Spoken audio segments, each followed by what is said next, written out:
Hey,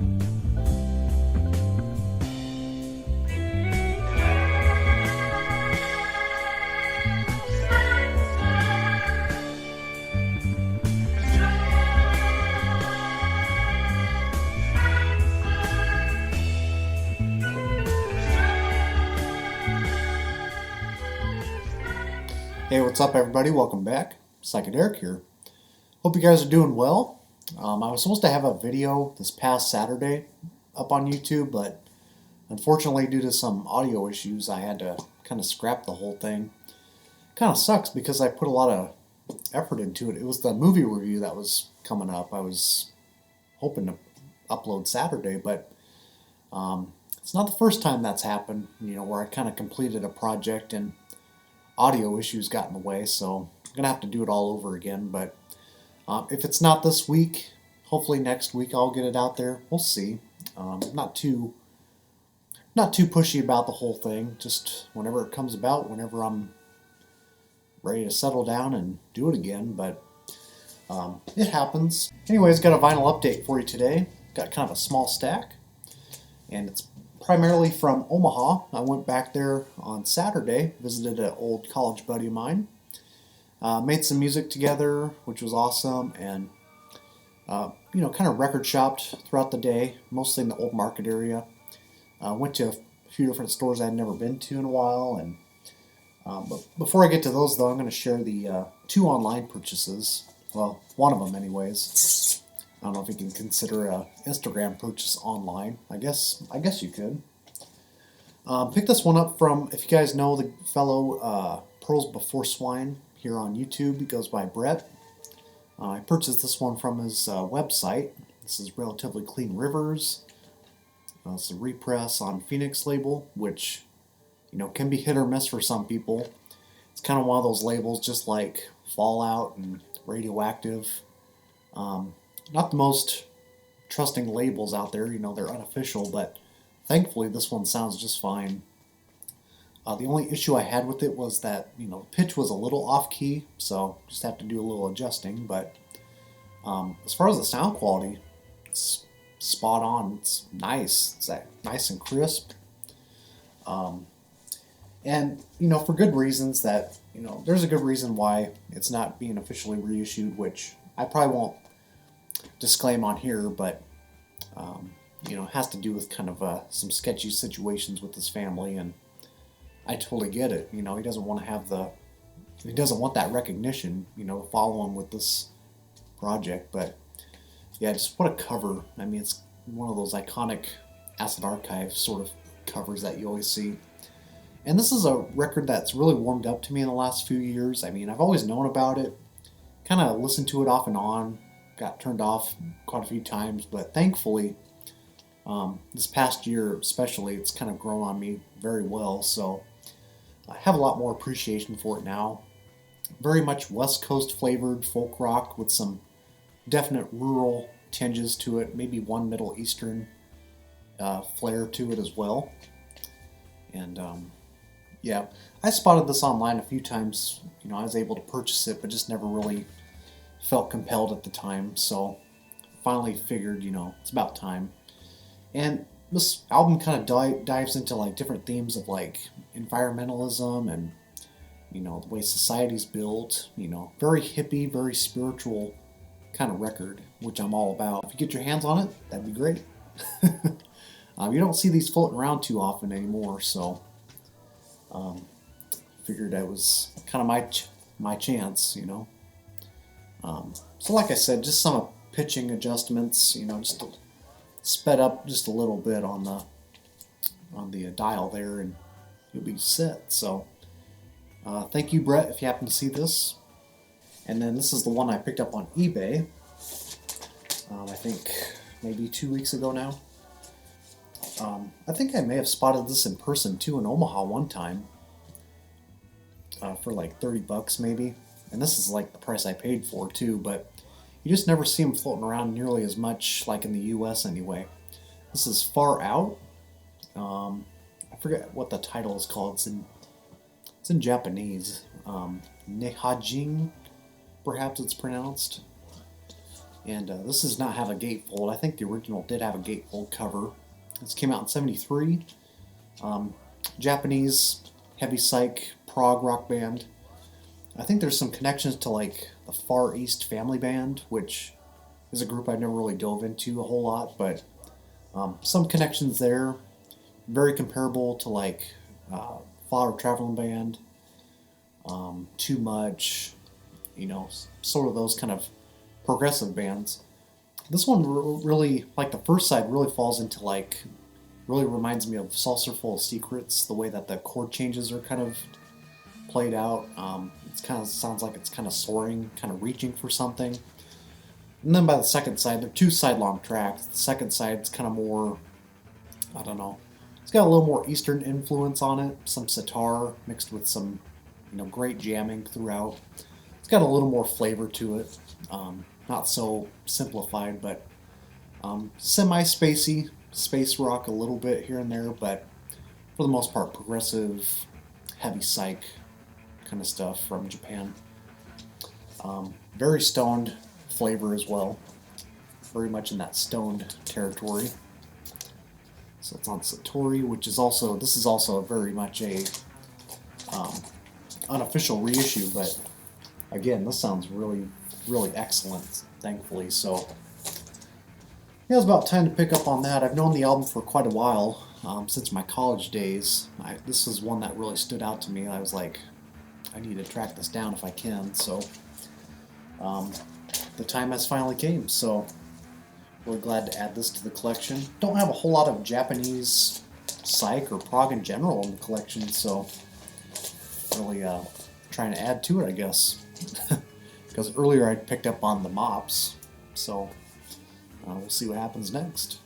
Okay, and then moving on to the stuff I found in Omaha. Had a great time. I think we visited like maybe 3 or 4 shops. I didn't buy from all of them, but we first visited Homer's.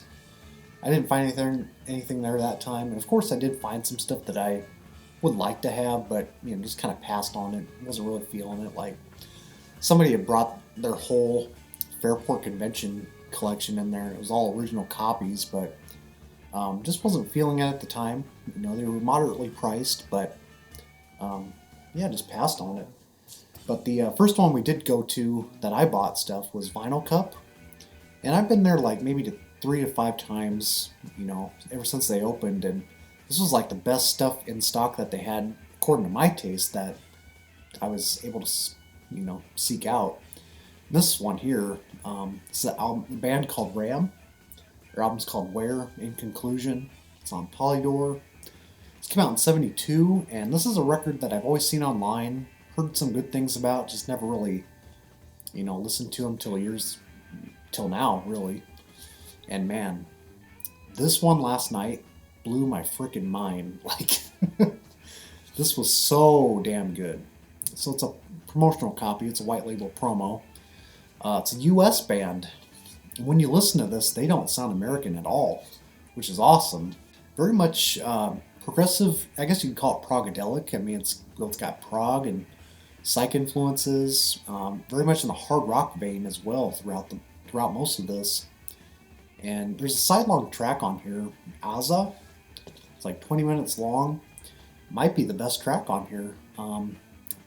Throughout the whole record, I only gave this one spin, but I have to definitely revisit this. This is exactly the kind of stuff I'm looking for right now.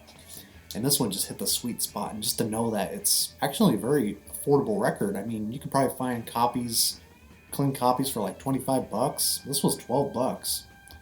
And it's not the best shape, but I mean, it's very playable. It's very doable.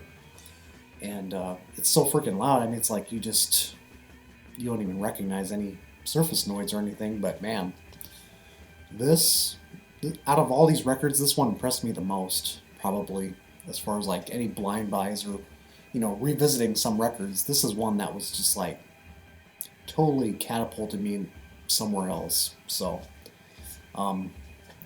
in reality, this should be like a $200 record, up there with like T2, that record in particular. Kind of reminds me of that in a way, but they're very different also. It's got kind of a cool white label promo there on Polydor. very happy I picked this up. It was just kind of a blind chance once again, but I've heard some great things about it, and the hype is real, so definitely recommend that one. And most of these I haven't really dove into because I just came back from Omaha yesterday, Sunday afternoon, so haven't really gotten a chance to spin all of these, but I kind of sampled little bits and pieces of stuff. Like this one, for example. This is another one I picked up. Took a chance on this one, even though it's a little, it's a later date than most of the stuff I pick up, but this is by Deuter, who I know for, his first album is probably the most like psychedelic or krautrock inspired. I believe he's German.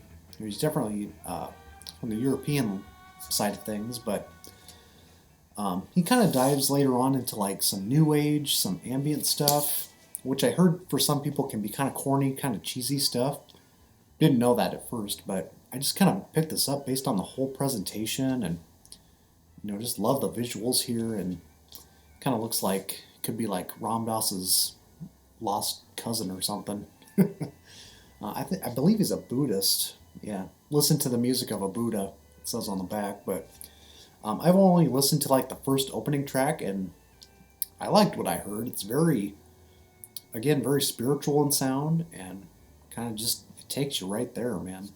It takes you right to that visual. So really enjoyed this one.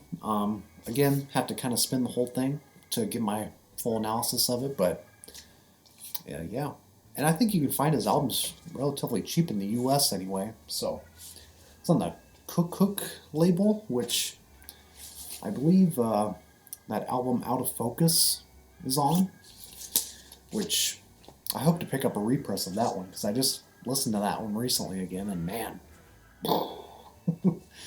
So, moving on. This is, this is the last one I picked up from Vinyl Cup.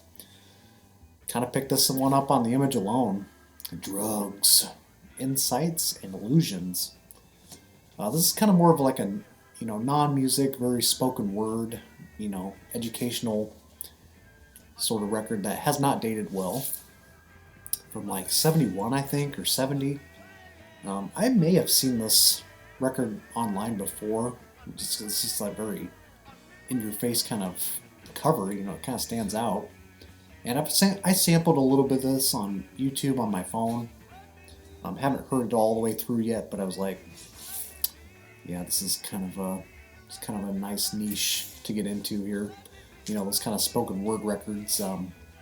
Drugs are bad kind of records. So another one I'd like to pick up, probably even better than this one, is that LSD record on Capitol. I think it came out in like 66, maybe, or 67, just before the Summer of Love. So it's kind of, kind of an important piece for any Psych Heads collection, perhaps.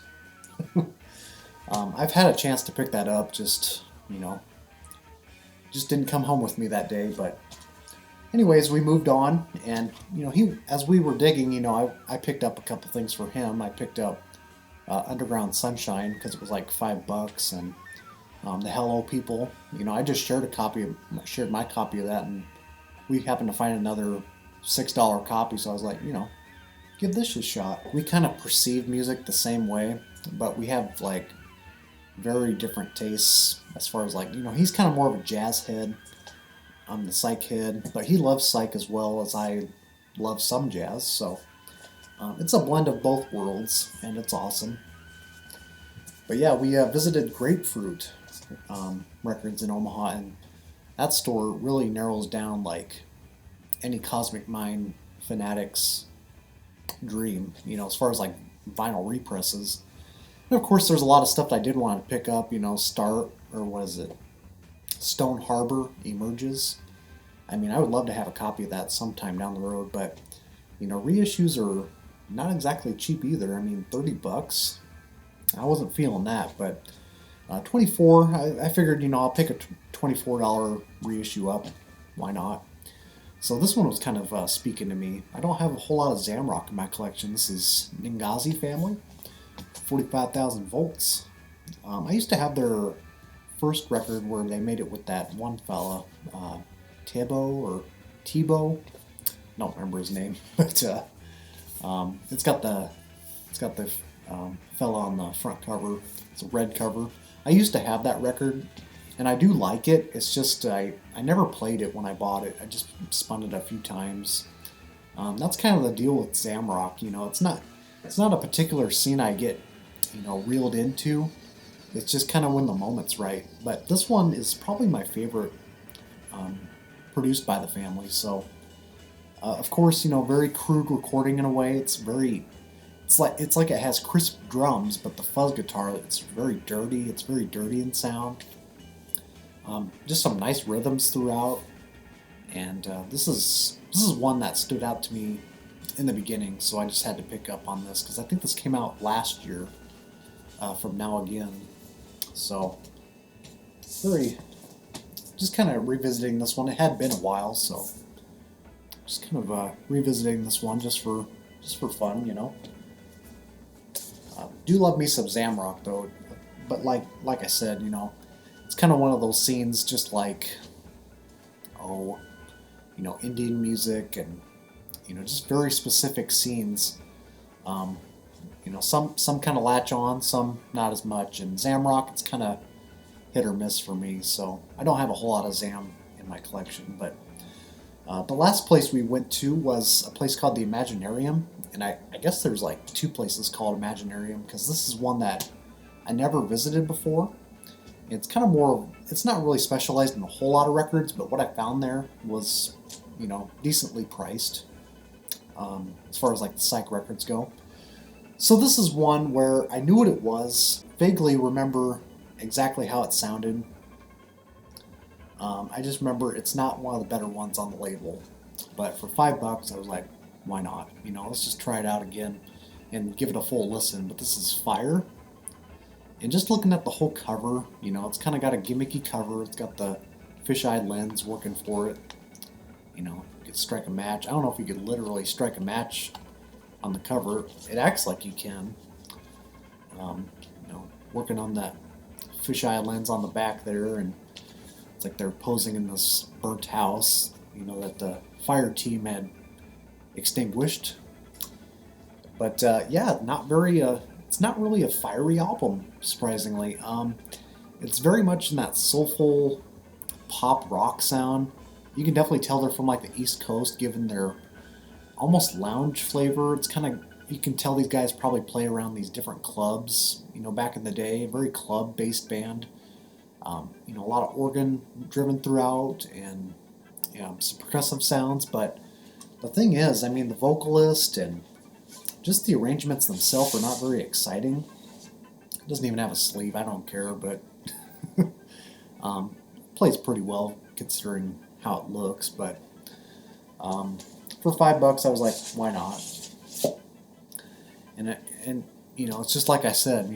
I had a feeling this is not going to be very good, and it's not. So I don't recommend this one to people collecting ABC records, that pertain to psychedelic stuff, because this is not psychedelic. So, it might have like some phasing effects here and there on the drums, and maybe one or two good, decent songs, but it's pretty bland for the most part. It's very much, it kind of makes you wonder, like, why didn't they, have a little more ingredients, like for what they were working with or something, It just seems like it could have been a little more oomph in the mix, but they're kind of more on the mellow side for some whatever reason. So that about does it, guys. So thanks again for tuning in, and like I said, hopefully I'll have that movie review out sometime, probably next week, but we'll see what happens.